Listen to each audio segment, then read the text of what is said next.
Bons negócios. Preenchendo a tabela de anotações com obrigações fiscais. Como você sabe, o projeto Vamos Jogar e Aprender propõe o ensino através de jogos pedagógicos. Um desses é o Bons Negócios, um jogo de cartas que exercita as habilidades de investimento e empreendedorismo, além de conceitos de educação financeira, educação fiscal, educação ambiental e outros temas. Você provavelmente já conhece o jogo, mas precisamos lembrar alguns pontos importantes para os objetivos deste vídeo.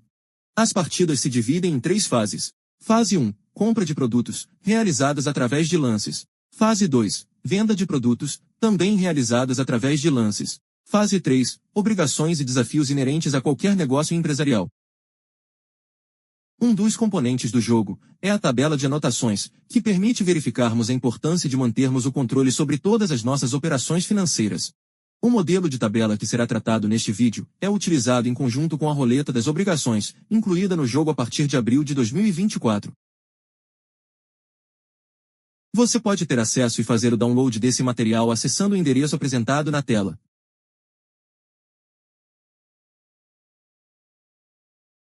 Iniciando pela parte da frente da tabela. Cada coluna da tabela se refere a um produto adquirido pelo jogador, assim, todas as informações referentes a ele, como o nome, o preço de compra, o preço de venda e o resultado da operação, deverão ser anotados na mesma coluna.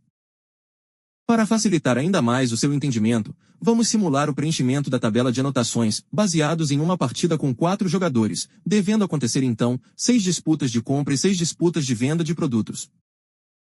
Na fase 1, compra de produtos, os nomes dos produtos adquiridos pelo jogador serão anotados na primeira linha da tabela. E as quantias pagas nas compras dos produtos serão anotadas na terceira linha da tabela. Imaginemos que na compra 1, o jogador tem adquirido o produto bola, tendo pago 5 Américas. Como já dissemos, ele deverá anotar na tabela o nome do produto e o quanto pagou por esse. Quando compramos alguma coisa, acontece uma diminuição em nosso saldo disponível, que chamamos de débito. Assim fica nossa sugestão para que essas movimentações sejam anotadas utilizando caneta na cor vermelha. Esse procedimento será repetido após a realização de cada compra. Compra 2, produto meias, por 3 Américas. Compra 3, produto tablet, por 10 Américas. Compra 4, produto patinete, por 22 Américas. Compra 5, produto boneca, por 8 Américas. Compra 6, produto skate, por 11 Américas. Uma vez terminada a fase 1, de compras de produtos, devemos somar as quantias pagas por esses. O resultado dessa conta deverá ser anotado na tabela como total de compras. Finalizada a fase 1, de compras, vamos para a fase 2, de vendas. As quantias recebidas nas vendas dos produtos serão anotadas na segunda linha da tabela. Imaginemos que a primeira venda do jogador tenha sido a do produto tablet, por 30 Américas. Neste ponto, precisamos fazer um alerta muito importante. Note que, apesar de ser a primeira venda, o produto tablet está na 4ª coluna da tabela. Isso é muito comum, pois é muito difícil que as vendas de itens aconteçam na mesma sequência que as compras.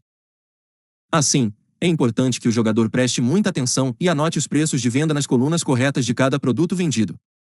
Quando recebemos por uma venda, acontece um aumento em nosso saldo disponível, o que chamamos de crédito. Sendo assim, nossa sugestão é que essas anotações sejam realizadas na cor azul. Uma vez que o jogador já tem os preços de compra e de venda do produto, ele já pode verificar o resultado da operação, identificando se a mesma foi positiva ou negativa para o seu negócio. Esse resultado será a diferença entre o preço de venda menos o preço de compra, e deverá ser anotado na 4ª linha da tabela, na coluna do produto. Seguindo a mesma lógica comentada anteriormente, sugerimos que resultados positivos sejam anotados em azul e resultados negativos em vermelho. Esse procedimento deverá ser repetido pelo jogador, ao final de cada venda realizada. Venda 2, produto meias, por 5 Américas. Venda 3, produto skate, por 65 Américas. Venda 4, produto bola, por 10 Américas. Venda 5, produto boneca, por 75 Américas. Venda 6, produto patinete, por 20 Américas. E aqui, mais uma observação importantíssima. Notem que a diferença entre as operações de venda e de compra do item patinete resultou em valor negativo. É importante que vocês saibam que isso pode acontecer, e portanto, para jogar bons negócios, o ideal é que os jogadores já tenham entendimento sobre o conjunto dos números inteiros. Uma vez terminada a fase 2, de vendas de produtos, podemos somar as quantias recebidas pelos produtos. O resultado dessa conta deverá ser anotado na tabela como o total de vendas. Uma vez terminada a fase 2, passamos para a fase 3, na qual utilizaremos a roleta de obrigações, as cartas desafio, e as anotações passarão a ser realizadas no verso da tabela. Inicialmente, vamos copiar os totais de vendas e de compras para o verso da tabela.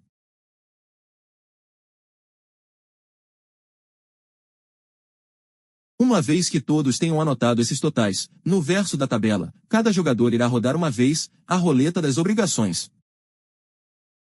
Se o resultado na roleta for, jogue novamente, obviamente o jogador deverá rodar novamente. Se o resultado na roda for, isenção fiscal, o jogador não terá gasto neste momento, e precisará apenas calcular a receita e o resultado, antes de passar para as cartas desafio. Se o resultado na roda for, contribuições previdenciárias, o jogador anotará o gasto na linha própria na tabela. Depois disso deverá calcular a receita e o resultado, antes de passar para as cartas desafio.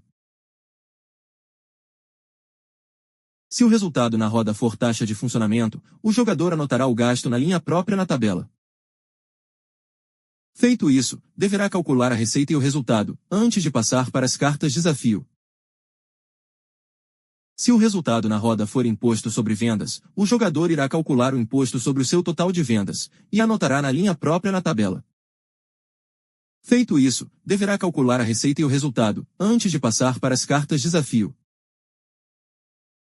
Se o resultado na roleta for imposto sobre lucro, o procedimento será um pouco diferente dos anteriores, visto que primeiro será preciso calcular o lucro para depois calcular esse imposto. De qualquer forma, o jogador deverá calcular a receita e o resultado, antes de passar para as cartas desafio. Uma vez passada a rodada de obrigações, passamos para a rodada dos desafios. Imaginemos que a carta desafio tirada pelo jogador seja a que remete a uma diminuição de 40 Américas no seu resultado. A primeira coisa que o jogador deverá fazer será anotar o que está na carta, na linha da tabela destinada para isso. Na situação em que o jogador tenha tirado isenção fiscal na roleta das obrigações, bastará somar ou subtrair ao resultado as movimentações anotadas. O procedimento será parecido na situação em que o jogador tenha tirado contribuições previdenciárias na roleta das obrigações.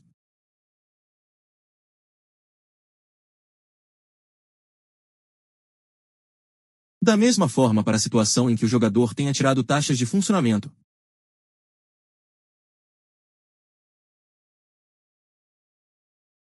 E também para a situação em que o jogador tenha tirado imposto sobre vendas.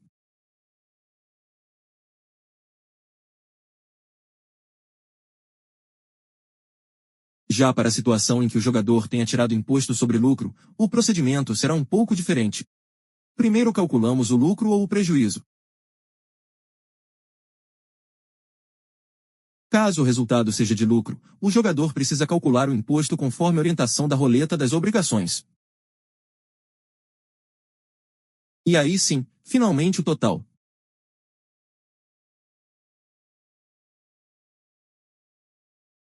Para todas as situações, o último passo será somar o total identificado com as 60 Américas iniciais, o que resultará no total final. Ao final, após todos realizarem os cálculos com atenção, quem tiver o maior total final será o vencedor da partida. E assim finalizamos o preenchimento completo e devido de toda a tabela de anotações do jogo Bons Negócios. Quantas possibilidades pedagógicas, não é? De nossa parte, terminamos aqui, com nosso convite de sempre. Vamos jogar e aprender. Até a próxima!